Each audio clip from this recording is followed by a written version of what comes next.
Who bribed Judge Omotosho? The truth behind Kanu's sentence. Life in prison. That was the sentence. They told everyone to trust the system, but on November 20th, 2025, a judge sentenced Nnamdi Kanu to prison for the rest of his life, and that's supposed to be the end of the story. But what if it's all a lie? What if this entire verdict was bought and paid for before the trial even started? Today we are going to expose something so crazy it could tear a country apart. A judge was bribed to put a man in jail for life. This is insane. You are not going to believe what we found. This is the one video they do not want you to see, because the answer to who bribed this judge proves everything. The allegation, a judgment for sale?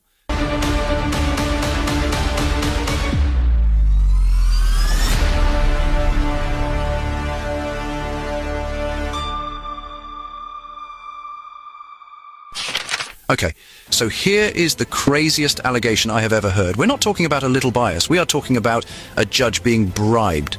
The IPOB movement claims that the judge was paid a massive amount of money and promised a huge promotion just to give a life sentence. This is literally like something out of a movie. And it gets crazier. They claim this has happened before. Other judges who ruled against this guy got big promotions. It's like a secret rewards program for judges, and they're saying this is just the latest example of the same corrupt plan being used on Justice Omotosho. These are the most serious accusations you can make. The IPOB movement is even asking international courts to investigate this judge's behavior. Now, to be clear, nobody has shown a video of a briefcase full of money yet. But the question is insane. Was this even a real trial, or was it just a show where the ending was already written? Think about it. If you had all the evidence against someone, why would you need to bribe a judge? It makes no sense, unless you have nothing. This accusation, true or not, is the beginning of a conspiracy that is just unbelievable. The context, a trial on a shaky foundation. But to show you how insane this all is, we have to go back to the beginning, because this trial was doomed from the start. It all started when they declared the IPOB movement a terrorist group back in 2017.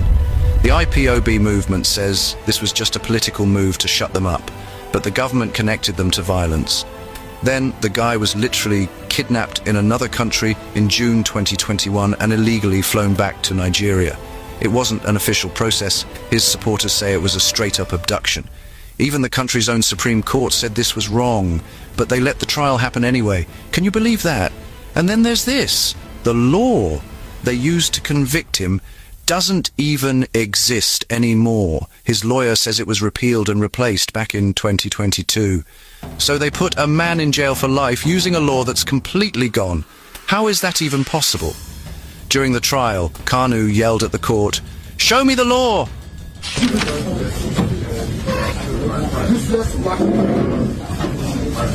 don't know what justice means? You have no idea what justice means. You don't know what justice means. Useless black African people. You don't know the name of justice. Your constitution says you cannot try anybody unless the law is written. Show me the written law. Show me the written law. I want to know the law. Talk to me now. Show me the law. Are you okay? Don't close. Don't try that. Don't try it. Don't try it. Don't try rubbish. Don't try rubbish. Useless people. You don't know law. You don't know law. Your own constitution you don't respect. Supreme Court judgment you don't respect. Then why are we in the court of law? Why are we in the court of law, I ask? Nonsense. His lawyers say they couldn't. They're calling the whole thing the death of legality. The trial itself was a total mess. At one point, Kanu accused the judge of being biased and fired all of his lawyers. He was then thrown out of his own trial for being disruptive before the judge read the sentence. You cannot show me. I'll come back. You cannot show me. Can you please? You cannot show me because you don't know the law. You can't show me. All right. Don't touch me. Don't you dare touch me. People who don't know law are presenting over me. Show me where it says you can waive my right. Show me the place I'm asking you. Show me. Show me. Show me. Which law says you can try me and an unwritten law? Show me. You cannot show me. And you're a judge. You claim you're a judge. You don't know law. You don't know law. Nonsense. Where is the final written address? Where is it? Which law gave you the right to waive my final written address? Which law gave you that right? Nonsense. You think I'm trying this with you? You the place I try with me? You are mad. What's this one doing here? What are you doing here? What are you doing here? What are you doing here? Ask me what are you doing here? This is the idiot that attacked me. This is the fool that attacked me. That's the idiot that attacked me. That's the fool. Don't touch me. Don't push me. I'm going, don't touch. Don't touch me. I'm warning you, don't touch me. I'm warning you, don't touch me. Don't touch me.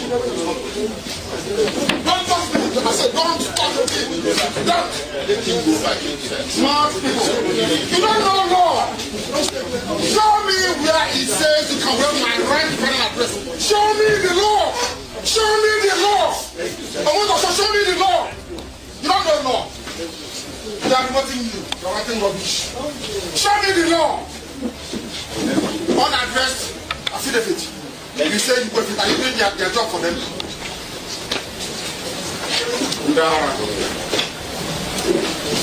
God will punish you now and forever. Any judgment, let it be on record. Any judgment in this court is rubbish. So let's recap. He was kidnapped, put on trial with a ghost law, and sentenced by a judge who was bribed. This might be the craziest trial in history, the vindication. The prophet was right. But what if I told you that one person predicted all of this? Years ago, Nnamdi Kanu went on the radio and said exactly what would happen. He literally said the system was corrupt. He warned everyone that the judges were just puppets. He prophesied that they would come for him with tricks and fraud, not with real laws and evidence. And it all came true. He said they'd call him a terrorist. Check. He said they'd ignore international law to catch him. Check. He said the courts would be used to crush him.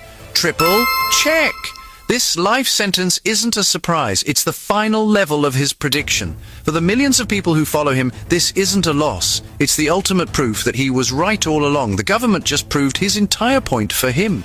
They tried to defeat him, but they just made him a prophet. The verdict is his vindication. And get this, the entire case was about his words on the radio. They couldn't find weapons, so they used his broadcasts. The court said his words were a weapon. They literally put him in jail for life because his words were too powerful, and proved that in a corrupt system, telling the truth is the most dangerous crime of all. So, was the judge bribed? That's the billion-dollar question. The IPOB movement says yes, claiming it was all for money and a promotion.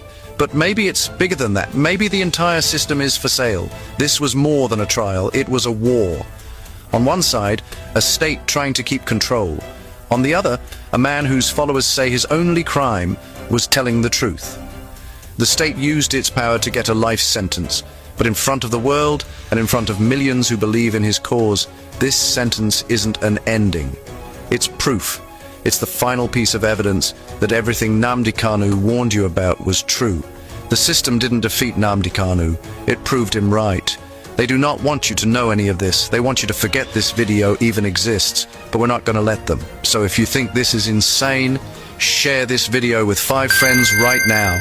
Let the world know what is happening. Let them know that the prophet was right. Hit that like button. Comment what you think below. And if you're new here, subscribe to IPOB Rapture Media right now so you don't miss the uncensored truth. Stay strong and stay informed.